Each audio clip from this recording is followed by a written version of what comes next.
उल्कामुक राजा होता महाथोर, तयाची पत्नी होती सुंदर। नदी किनारी एकदा त्यांनी घातली महापूजा दोघांनी।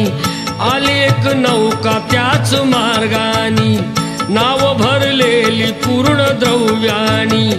होती व्यापारी साधू बाण्याची, रीत पाहण्यास आला पूजनाची।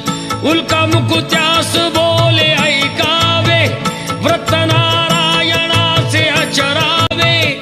मनोइच्छित फळ मागावे, चरणी श्रीहरीच्या लागावे।